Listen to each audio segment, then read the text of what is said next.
Folks, take a good look at this right here. This is a beautiful, a truly gorgeous city. You can see a couple of factories that are trying to produce things, that are trying to indeed bring wealth to the inhabitants of this location. We can see, of course, the city square, as well as, I assume, the house of the council, and then in the top right we can see the garrison. And I am all too eager to take this exact garrison, because we are not looking at a friendly city, we are not looking at a city that we want to prosper, we are looking at a city that is acting up and that must be destroyed. We are of course still Brazil, we are playing right here as none other than Pedro II, although he is still merely 11 years old, and we are trying to do the best for the country, or well, should I say, whatever Parliament thinks is the best for the country. Currently, we are very split, 52% for the exalted Liberal Party and 47% for the Moderate Party. But I'm gonna be honest with you, we are 100% hungry to destroy the Peru-Bolivian Confederacy. And this is this right here. Under Supreme Protector Andrés de Santa Cruz, we are looking at an enemy of the empire. See, when we take a look at one of our cities right here, Belo Horizonte, we will see that this is of course a city that can tell a tale of the desperate tyranny of the people ruling the Confederation, because South Andeans from North Peru are migrating here. And I looked this up, it turns out that of course this Confederation actually failed, Bolivia and Peru never properly unified, and Peru split, partially, or well, mostly, because there was a restorationist army that was supported historically speaking by Chile, and that completely eviscerated this confederation. Now this army was actually, as I understand it at the very least, please do correct me if I'm wrong, I love the corrections by the way in the video, of the last video I should say, always really nice to see that, but this was mostly led by people from North Peru.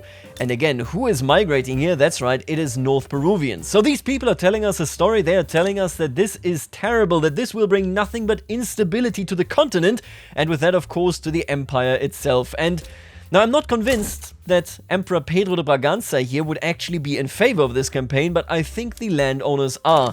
The explanation here is pretty straightforward. Just recently, we had an unbelievably violent, desperate, and indeed guerrilla campaign against our rule right here in the Amazon.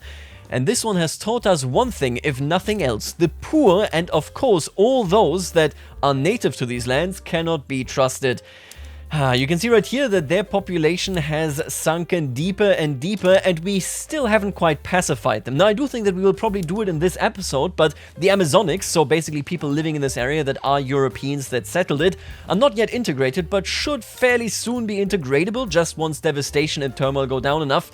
But the lesson here, I think, for the established landowner class is we cannot cooperate with the natives. And it just so has it that there is an incredibly interesting native character right here in Iquicha, if that is how it's pronounced. This right here is General Antonio Huachaca, and he was a mad person in real life. I mean, mad in terms of his dedication, because he was essentially a Spanish royalist. He wanted rule that respected the royalty, and when that failed, because of the Spanish independence was of course going against Spain, he ultimately sided with the Confederation here, saying that they were the direct heirs of the Spanish monarchist movement in Spanish America. It turns out that they somehow gave him the radical trait here, which is pretty weird because that is the opposite of who he was. Just as a fun fact, I read that on Wikipedia, after the Confederation lost, where he tried to support and defend it, he actually said, you know what, I want to live in this republic. You guys are the Antichrist. Instead, he moved right over here and just literally lived in the jungle for about a decade, I think. By the way, this is Machu Picchu. That is pretty damn cool right here. Take a look at that. I love the map artists of Victoria 3. I cannot say it often enough. But my point here is that the Confederation is directly supported by the natives, of course, of these lands, the Quechua. Let's take a look at where they live. We have none of them actually here, but basically I am arguing that we will intervene against Bolivia because the bourgeoisie and the aristocracy that fled North Peru is telling our landowners a horror story of what might happen if indeed we give too many rights to the natives of our lands. So that is the goal of today's episode. Let's see how that goes. I do assume that we're gonna get him as a proper ruler today, and then of course the question is, what is his agenda? Because, well, he will have a very strong one. That is the whole point of playing Brazil in this context. Now, gearing up for war, I'm actually going to go ahead and recruit a couple of generals. We're not going to declare it right away, I think maybe in 1839, so shortly before he stops being in Regency, I'm going to go ahead and actually declare that war. I'm going to just get a couple of more commanders. It is going to cut into our bureaucracy, but I just want to see who we can get. This guy, by the way, Pierre Labatut, and I actually looked this up, and oh my god, Labatut or Labatut, I'm not entirely certain, but he was so cruel in the initial rebellions that he put down here in the north of Brazil that he, even to this day, is basically a monster in the eyes of the indigenous and northeastern population. There is now a Labatut, which is a monster that, you know, in the bedtime stories of the region and of the people right here, is primarily eating young children. That is how cruel he was. And he is employed by, well, the imperial military. I think we're going to retire him once the Emperor is actually grown up, but for the time being, obviously this brutality is exactly what we need. I do like artillery commander. I'm going to pick up Hermes de Alcantara, and then right here, I would love to pick up an armed forces guy just to, you know, not have too many landowners. And then our last recruit is Luis Alves de Lima y Silva. And I love to see that. I will recruit this man because he was oh so important. Historically speaking, Louis' nickname was the Peacemaker and the Iron Marshal because he was a dedicated, well, not pawn, but rather a dedicated protector of the monarchy and maybe even more importantly, a good friend of Emperor Pedro II. He was his fencing and I also believe riding, so horse riding instructor, and they grew to really like each other. If there's ever a loyal person in this country, it is probably Louis right here. And I'm going to be honest with you, he is charismatic, he's a surveyor. I think he's going to become one of the most important, if not the most important general of our time. I really hope that long term he's going to take over as the landowners, but as it stands, I think he is essentially the most loyalist that a loyalist could be on the side of the landowners. Always do keep in mind that if we upset them too much, the landowners would indeed go ahead and try to coup us. Not him though. He is a good old royalist, and quite frankly, I'm gonna promote you right now. You are more important than ever before. And with that, we have an army. I need to build up our actual bureaucracy right here. And you know what? For the time being, I'm gonna leave the taxes where they are. I want migrants, but obviously we need to build up a little bit. I will start exporting this here as well. In the next couple of years, we're just gonna be preparing for our war against Peru, Bolivia. And quite frankly, maybe we actually want to go ahead and make friends, if we had a common interest, with Chile here. Because Chile, again, was of course historically the force that kept down the Confederation. If you could work together and maybe even give them Antofagasta here, that would be amazing. And you know what? Listen, I like to live risky. We currently have a government that has been weak in the face of Albion, but I have no time and no patience when it comes to bowing to the British. Yes, I want to make slavery illegal, and technically the slave trade actually was made illegal in 1850 already, because basically Pedro II said, I'm going to abdicate unless you make the trade illegal, but then slavery itself persisted for a long time later. But for the time being, I will say, Britain, I do not take your aggression against me lightly. I will expel your diplomats. This is a dire and an ice-cold time between us and the power of, well, the entire ocean. And here we now have the very first election under, well, during our playtime, I should say. This is the campaign of 1839 and the Moderate Party is crushing it. Now, admittedly, they have a huge presence in the military. I think if we take a look at that, you can see that here as well. I mean, honestly, it's not that many, actually. Yeah, it's just 7% in total that they're getting from this. But I will just mention that they are crushing it, and it doesn't surprise me because A, the intelligentsia is not a member of this party for as long as the Regency lasts, and secondarily, this is not a popular demand. Now, I will say that the historical Pedro II, he was not in favor of emancipation from the church or emancipation of women in general, which is also why he doubted that Isabella could rule. Although, honestly, I'm a bit murky just when it comes to reading up on it there. Was he against her taking over because he just didn't believe the country could accept her, or was he against taking over for her because he just believed women couldn't do it? I'm not certain about this, but I can tell you one thing. The fact that the intelligentsia is failing here, but the fact that the intelligentsia currently is his only ally in terms of getting rid of slavery, because that is definitely something that was incredibly central to his world building, I would personally argue that maybe he actually goes a bit more liberal when it comes to going against the church and when it comes to, you know, going against the church's idea of women's rights. I think this failed petition, and let me just, take any illusion from you, this petition will fail. This failed petition is probably going to lead to, him trusting the church slightly less than he did historically. Yep, and there you go. Absolutely no surprises. The moderate party wins easily. Now, I'm not going to reform this government until indeed he is declared of age and this regency is ended. Diogo Antonio Feijó here is actually, Diogo Antonio Feijó, is that how it's pronounced? I was told that the J, so the J in Portuguese, is very similar to the French J, like je m'appelle, so Feijó, is that correct?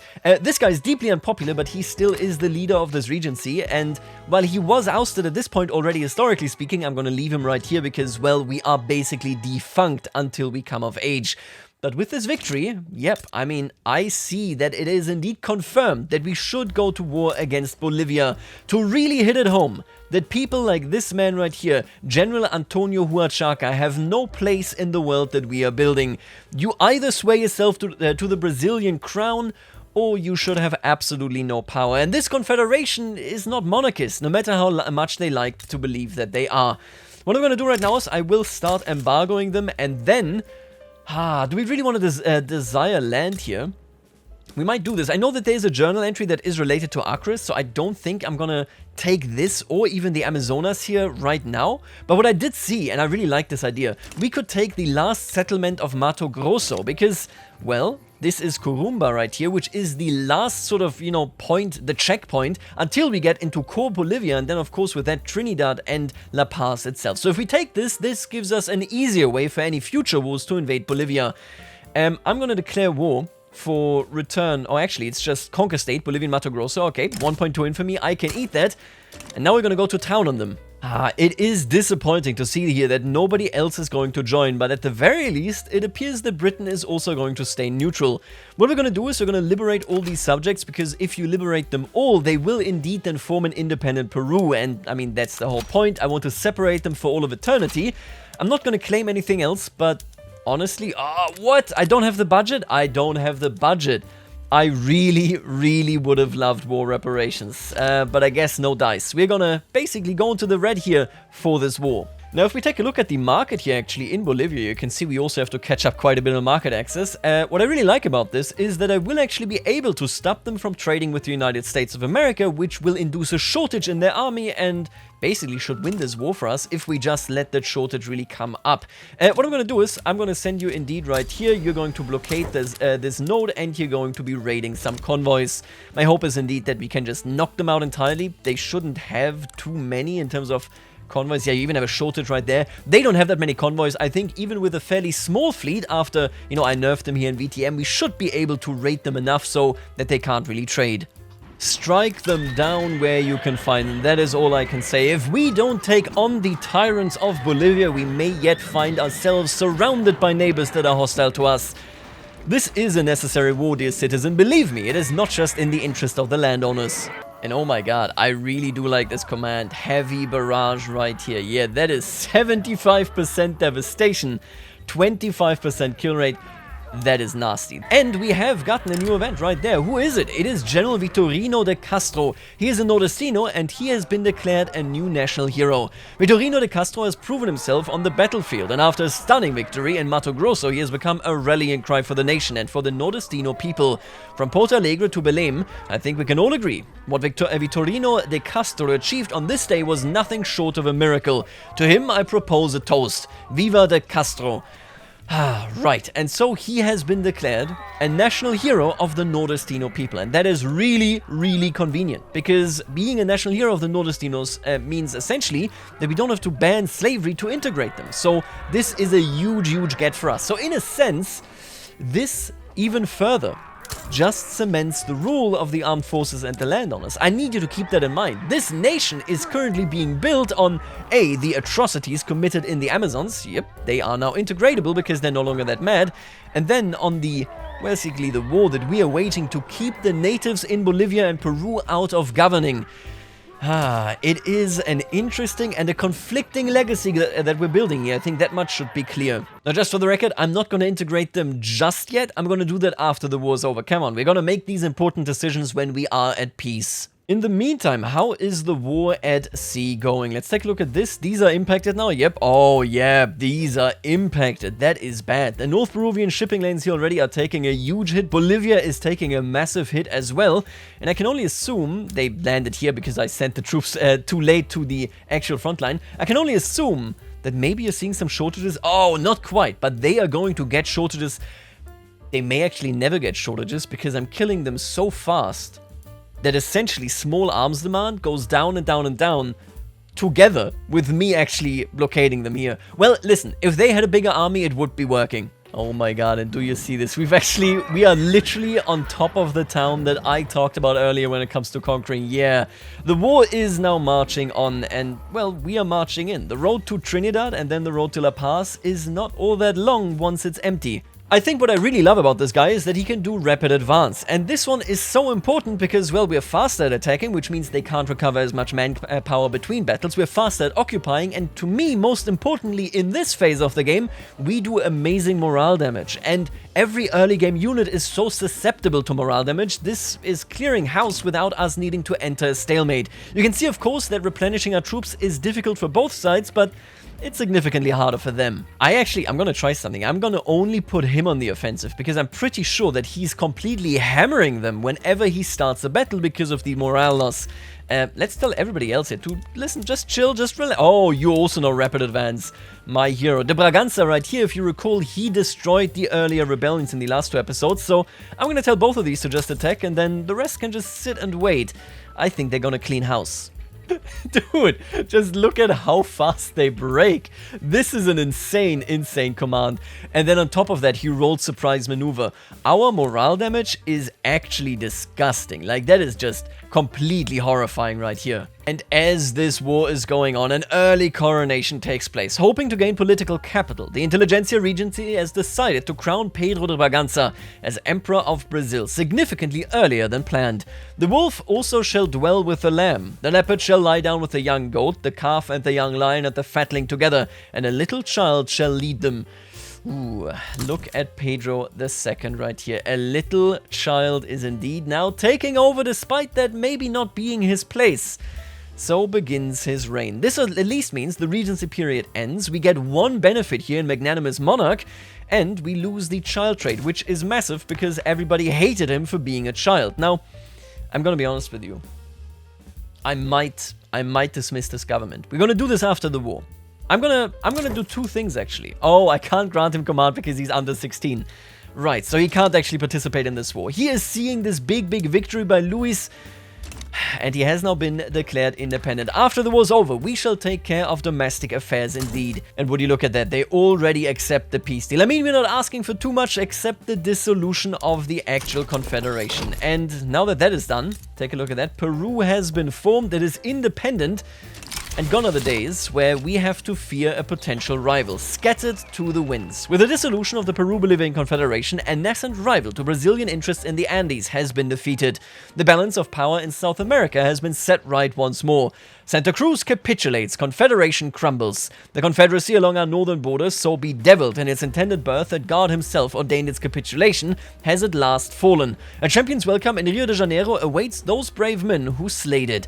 A terrible thing has been smothered in its crib.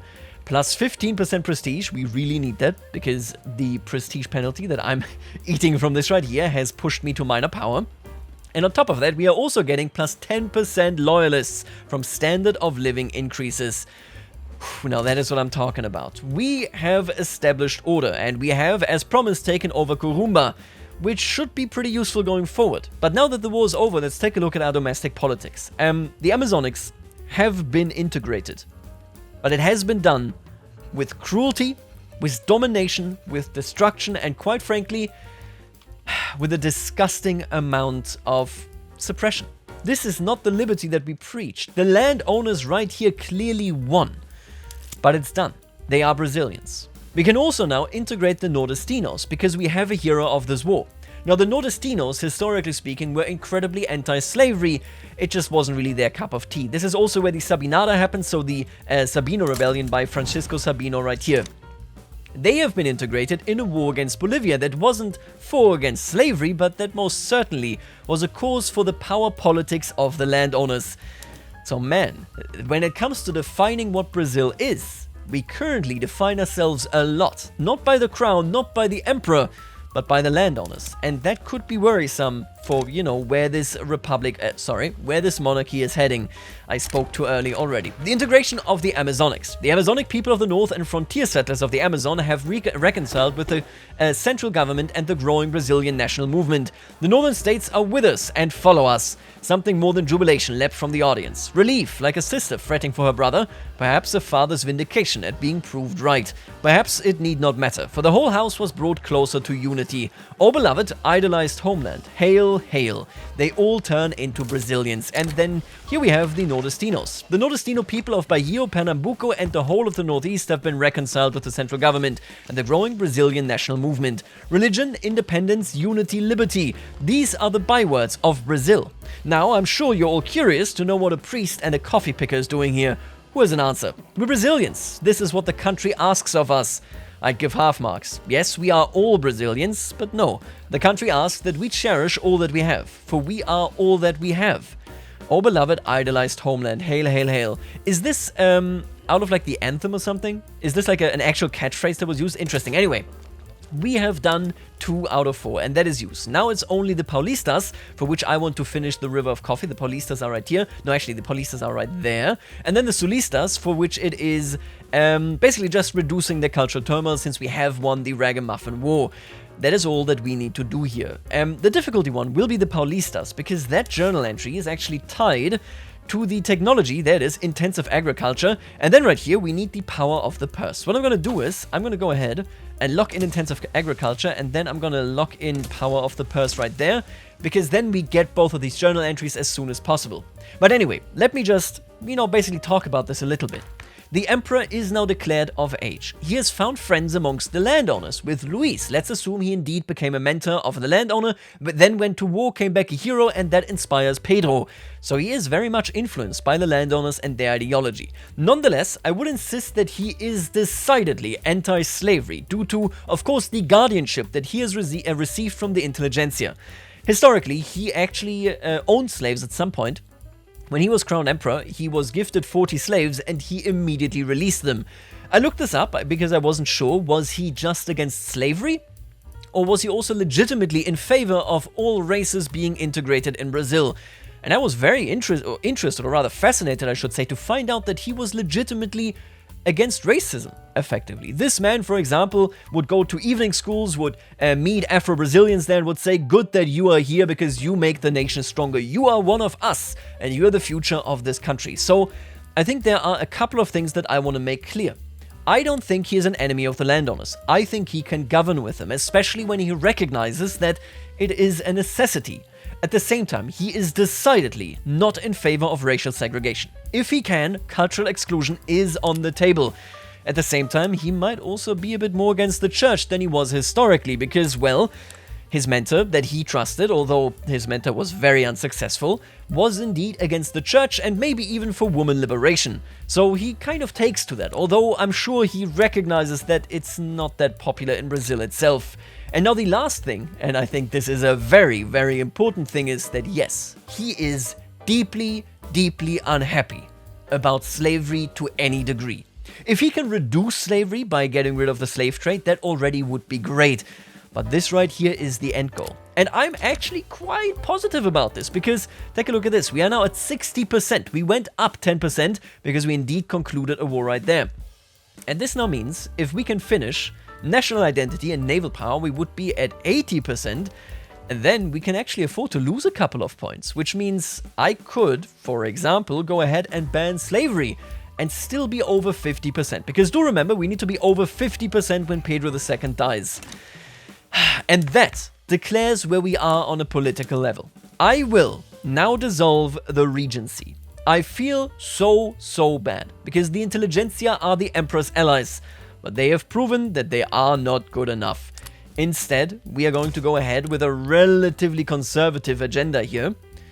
But in this conservative agenda, I also want to build a new Brazil. The landowners already left their mark, their stamp on the nation with the already 2 included people there. but I think we're going to go with Pedro's mark now. We're going to go ahead with dedicated police force if we can. I think the armed forces here, there they are. They are in favor. Ooh, I do like the rural folk in favor as well. If we could get them to +10, that would be amazing.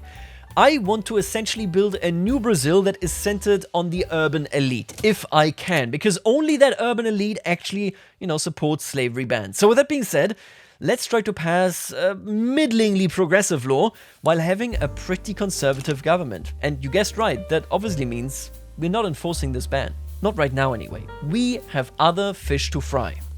And oh my god, thank god I am no longer a child. We can now actually go on and get some taxes so that I don't die here. You can see that we are relatively high here. We are maintaining a pretty high migration attraction. I am hoping for some kind of European migration. Nothing going on in Britain right now, or in the US going on right now, so that is decent. But honestly, the big migration waves only come in the 60s and the 70s anyway, so until then, we might just want to build up. And I'm thinking, I like tobacco, but let's just go with some wood cutting here, right? Because this is low qualifications, we're doing pretty alright in that regard, and I can mostly just build it here to open up some additional jobs while not getting rid of arable land, which then of course will give us even more migration attraction. Right, let's build a port right there as well. Sao Paulo needs to become more important than it already is. Now, I will admit, this doesn't help. Social criticism here giving us -10 prestige it's nasty. And I understand it. Diogo, I understand it, but we need to be realistic. And Pedro II, more than anybody else, understands the priorities that a monarch must have. He will hopefully lead to a pretty stable rule. And look at that, the Ottomans are actually invading the Egyptians. The big question here is, of course, are they winning? Actually, looks pretty good for them. I think they're going to win this. Now, the question is, are they claiming everything in one war? I don't think they are claiming Transjordan, which means that they will need a second war just to actually get the reclaimed Syria journal entry. I don't think they're finishing Tanzimat here. Oh, and this is interesting, but I like it. This is complex polities in Brazil right here. The proposal for dedicated police force has set in a deadlock. The armed forces have advocated for enlisting Francisco Sabino's assistance in rallying the intelligentsia in favor of the government. There, upon the cusp of a division, everyone sees that nobody has a majority yet. One by one, it dawns on them. The loose cannons, led by the most rabid dog of the bunch, have the votes they need. But who among them would be the first to climb off their ivory tower to win their favor? I will make overtures. Slander the opposition? I don't think so. Forge ahead without them, we can win? No. I want to leave, as I said, an urban mark. And if Pedro, who is a very strong ruler, or wants to be a very strong ruler, if he is to push for that exact elite, he has to work with the intelligentsia. This is the first stamp, the first mark now in his rule that the intelligentsia is actually leaving on Brazil. So I will definitely accept this. It's interesting. Sabino is much more moderate than he was historically speaking. Again, 3 years ago, he would have led a rebellion right here. But instead, he's just hanging out and helping me to, get at least rid of some of the landowner power. And check out who's actually improving our relations here. If we evaluate our position on the continent, we don't really do much because, well, obviously there's just not a lot of infrastructure here. There wouldn't be a lot of trade, logically speaking. We don't really do much with any of these. We are very, very clearly on harsh terms with Bolivia. I mean, they currently are our rivals, although they don't seem to see it in this light. Interesting. I'm going to keep them embargoed for the time being. Paraguay, very neutral, very isolated. And then Uruguay wants to cooperate. And this is important. Uruguay is... I mean, I would love to have them as a vassal. I don't think direct rule makes sense. We are very, very different culturally. It would be difficult to rule over them in a united Brazil. But having them under our control would mean that we could basically control the strait, which ultimately would neuter Argentina. That is a dream that I definitely have. I'm going to respond in a friendly fashion. Sure. Oh, and Aureliano de Sousa y Oliveira Coutinho has indeed retired. Let's go. And the landowners are now led by Luis. Having a conservative government definitely is viable because he is a friend. He might be the leader of the slavers, but those slavers until now had a moderate leader that was also pretty good towards the poor and the slaves, and now it has an immediate friend of our dear, dear emperor. Now I'm going to tell you straight up though, I'm actually going to get rid, where is he? There he is. I'm going to get rid of Pierre Labatut. As I understand it, the emperor didn't like him. The emperor didn't give him any promotions, and the emperor then retired him because again, a very, very cruel man. I'm gonna retire him, even if it is going to make the armed forces a bit less happy. This Frenchman won't play any role in the future of Brazil. He's already played a big enough one here in the history. And that was fast. I mean, I'm not gonna lie to you, that was fast. And it is going to take power away from the landowners and give it to the petite bourgeoisie. This is Victoria Tweaks mod exclusive, but I love it. I'm never gonna change that, because a more powerful petite bourgeoisie is, of course, very interesting. And I would like to up this, but honestly, I really love the history that Brazil has had with people being really involved in pushing education. I would love to push education, although currently we can't do that. Ooh, I could do propertied women. It would make the landowners very negative, so maybe I can give them something in exchange for what I just did here. I could go with hereditary bureaucrats, but that would directly just weaken the bureaucrats right here, which I don't really want to do. Tenant farmers is fine. I really don't want to change this. Do I want to oppose the landowners as we do it here? -3. That's a harsh one. I like propertied women, but I don't think we want to go that far yet. I don't think I want to give more hands into the landowner, more power into the landowners' hands either. This could be a compromise here. I'm gonna be honest with you. This could actually be a compromise. If I pass this, we can then do propertied women. This would definitely cement the landowners. Don't get me wrong here. It would absolutely cement the landowners. And I do like the bureaucracy, the taxation capacity. But do we actually need that? Do we have a need for taxation capacity? I think the emperor really, really trusts his fellow aristocrats. There's a lot of people in the actual landowning faction that are supporting him, that are working with him. The opponents that have been aggressively undermining it are effectively so far the rural folk, to a certain degree because of the rebellions, some stray landowners, and of course the, well, you know, the actual intelligentsia. I'm gonna push this. I'm gonna push this, go to hereditary bureaucrats, and then use that leverage to go maybe with propertied women, maybe by getting rid of some slavery law. We'll see where we go from there, but I like the tendency here. He is making gambles, he's making compromises. Let's see how that goes. And here we already have the campaign of 1843, and this one is pretty interesting because the odds are actually very different here. Aggressive campaigning. Francisco Sabino, following an address where he condemned the Conservative Party, has begun to mobilize dedicated partisans to oppose it in the election. An unprincipled morass, best served not in parliament but in prison, devoid of positive achievement, a collective self-parody, and embarrassment to the Brazilian nation. Down with the Conservative Party.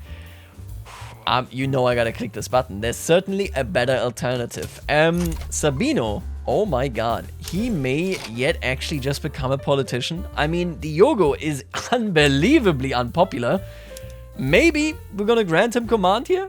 Maybe we're actually gonna move him up here. Sorry, leadership, I mean. If we move them into government, Sabino might just take over and actually be the very first Republican, mainstream Republican, that would be seen in a positive light here in Brazil. That is an interesting predicament. And you hate to see it. Listen, we have enough unemployed people for the time being. It's fine. Obviously, I wish I had gotten... Oh, British English people, you are killing me. I wanted those English, okay? What else is going on? We got people right here, Hamburgian. That can't be that many. There's not that many people living in Hamburg. And then that's also not that great. But hey, I wish it were me. I really do. And oh boy, the election is in and the Liberal Party wins narrowly. Now I could exchange the government right here. But the actual legitimacy here is still very much embarrassing. I'm going to govern against the parliament majority, at least for the time being. I have a deal with the Conservative Party. Brazil as a nation has been built up with this, but the Liberal Party most certainly is trending towards something great here. Something very, very positive. And there you go, hereditary bureaucrats has passed. Now the big question that I have, do we have any actual tax waste here? Because I don't think we do, right? I think we're like doing completely fine even with this change. Let me just unpause it a little bit just to see. We're doing perfectly fine. So essentially this is a cementing of the landowner class in the state apparatus, which is kind of a corruption of Brazil. But we're doing this to a degree where we now have dedicated police force. We basically exchanged the two, and I would much rather have the police in charge of these things, you know, if they are not landowner owned, than anything going on with the bureaucrats. Hey, we can trust the aristocrats, they're great guys, right? Alright, now I did talk about this. I think we're gonna liberalize the rights of women. This is a requirement if you want Isabel to actually take over anyway, but I'm not doing it for this reason. I think what we have seen is that Pedro II here is a bit different. He is a bit more liberal when it comes to his relationship with the church and the relationship of the intelligentsia in general. And I'm gonna be honest with you, not having any rights for women is unbelievably regressive. Look at this. This is Russia. This is the Tsardom. They have propertied women. We are crazy behind. So what I'm gonna do is, hereditary bureaucrats, they serve us well, they're good people, is going to be exchanged in favor of propertied women. I'm going to pass this, which obviously will clear the way for Isabel, but more importantly, shows a different kind of progressiveness from young Emperor Pedro right here. 17 years old now. He should actually be marrying fairly soon. I definitely think I'm going to seek a royal marriage for him. Oh, and the church immediately turned against me. When I initiated that, they were my friends because that important poet was leading them, Januario, and now he is gone. Venceslau Peixoto is in charge. He's Brazilian, he's Catholic, and he is disliked. A druggie? Pal. I might exile this guy, honestly. I don't like this guy. We're on bad terms with him. And does it actually mean that the Liberal Party is about to fall apart? Wait a minute. Oh, the Conservatives' next election are gonna knock them down drastically. The rural folk, not committing yet, but more, kind of drawn to the Liberal Party. Very, very interesting. Oh, and this is nasty. The industrialist role, the positivist. Vital Constant. We have a genuine progressive. And this might cost me a Pedro point. Because if you take a look at this right here, any revolution has progressed above 50% progress. And they're gonna do it, because they aren't very high. I could fold. I could stop enacting propertied women, and I could enact something the industrialists want. But I'm gonna be honest with you, out of any faction that currently exists, the industrialists have our ear the least. Who has our ear? Our friend Luis, who is the leader of the landowners. We basically can work together with them, the propertied women, that sort of stuff, more liberalization towards, the schools and so on. That is all game with them.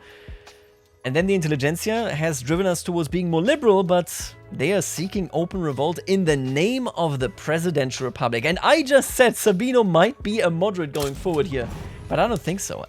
If I exile you, right, what happens here? I think I'm gonna exile him. I'm gonna exile you. We've worked with you, we've cooperated with you, but now you've overstepped, plotting an actual revolution against the emperor. I'm gonna kick you out, and if the industrialists keep going, I will completely eviscerate them. And that will drive us, trust me here, into a much more agricultural economy. Oh, I'm excited. If they cost me a Pedro point, the industrialist will not be a friend of Pedro II until the day he dies. It's bitter, right? It's bitter. It's such a great role for the industrialists to have a positivist. It's amazing. I love it, but they are too keen. They're too eager. They are too fast. They have no tact. They don't understand the degree of, reservation, of holding back, of being prepared to make compromise Pedro II needs to adhere to. And that makes them our enemy. Man, that is devastating. I love a positivist leader. I mean, look at this. They want technocracy, single party or wealth voting, state atheism, total separation, appointed bureaucrats. I like him, but this goes too far. I hope I can suppress them below 50, but we'll see. The editor of the Brazilian Chronicle has come forward and offered to support the propertied women law if we help them out with some funding. Newspapers were incredibly important, much like in Europe, here in Brazil, to spread the opinion of this or that, reactionary or progressive. Having articles written in support of it, day in, day out, obviously is a boon. The true advantage, though, is not having articles written against it. I will invest. 100%. And now the church sides with rebels. I really want to make something clear here. The Republic fundamentally doesn't actually have support right now. Even the rebels in Rio Grande do Sul were primarily concerned with autonomy, with independence, with leading themselves. Yes, of course, there was more to that movement, much more, but in our context right here, the church siding with a presidential cause, I mean, it's not the core wing of the church, it has to be said. The church at this point has actually turned into royalists, but I am not a fan at all. I will try to coax some back. We can afford the bureaucracy, and They're gonna cost me a Pedro point. Screw industrialization. We will be an agrarian powerhouse. They are going to cost me a point. I want them marginalized. I want no power in the hands of the industrialists. I need an urban elite, but I need a loyal one. And the petite bourgeoisie seems to be a perfect match. The industrialists are nothing but nouveau riche. They have no understanding of what pedigree and of what order truly means. Too bad the law here is stalling. That really, really sucks. And yep, there you have it. Alright, they have destabilized our rule. That much is certain now. Nobody else is doing this. Nobody else is doing this. Yes, the Royalist Church is in slight opposition. But these people dare dream, and they dreamed far too much. Time to put them to sleep. Oh, and take a look at that. Take a look at who died. The old... The old perpetual dictator didn't turn out to actually be ruling in perpetuity. President Carlos Antonio Lopez has now taken over, and they are friendly towards us. Okay. An ex-slave trade. Who's your agitator here? Because this looks like an agitator thing. Okay, he's not historical. Interesting. They are isolated. They can't really trade for it anyway.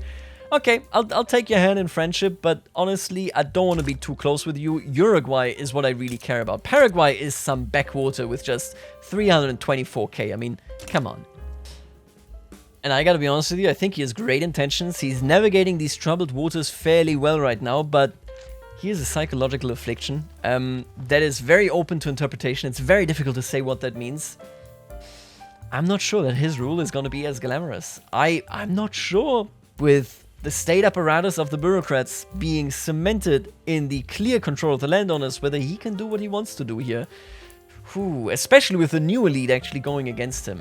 I will now seek a marriage. He, historically speaking, married the daughter of the King of Two Sicilies. Let's see who we get here. What? I can marry into the Parmese dynasty, actually. I like that. I'm pretty sure they're Habsburgs. Yeah, they are. Okay. I'm gonna marry into the Habsburgians. Isn't Modena also actually Habsburg? Wait a minute. This guy is d'Austria Est. That is, I'm pretty sure Habsburg. Yeah, I'm gonna marry into them. That is fine. The nation celebrates the marital union of His Most Gracious Majesty Emperor Pedro and the charming daughter of Duchess Maria Luisa of Parma. Beautiful. I want to go ahead with popularity. I desperately need more popularity. Let us be celebrated by the people. Historically, he broke down and was very dismayed at the visage of his wife. Let's phrase it that way. Ooh, and we passed it. Propertied women has indeed passed. Now, before I end this video, I just want to very, very quickly recapitulate who currently supports the Emperor, because it might surprise you. We have the landowners with our very personal friends Louis. Then right here, we have still the very old, same leader of the armed forces. They like their move towards a dedicated police force. It makes it more formalized, puts them into a better light as well. The petite bourgeoisie supports us as well. I mean, you know, they're very happy. They like the status quo. Then we have the Catholic Church, currently very unhappy, but that is only because they lost their reformist right as I initiated the law. It's fine. They are royalists. They're not against us. They like the empire. Then we have the industrialists. Very, very clear enemies. Anybody that shares a party with the industrialists cannot be in the government of the empire. It's just that simple. That is where we currently are. Then we have the intelligentsia under the leadership of Diogo. He is still here and he's unhappy, but that is just, well, because we essentially failed him. But honestly, it's just the political reality. Look at that. Minus 10 points still from failed petition. Otherwise, he would be neutral. And then the rule folk under Vergero here, they're just chilling out. The most important part here, Pedro II sought to ally himself to the industrialists. He sought to strengthen their case and, of course, their wealth. And they have strictly turned Republican. And there's nothing that I can say there other than that this stream of the industrialists is toxic. I will not have it. It reset me to 50%.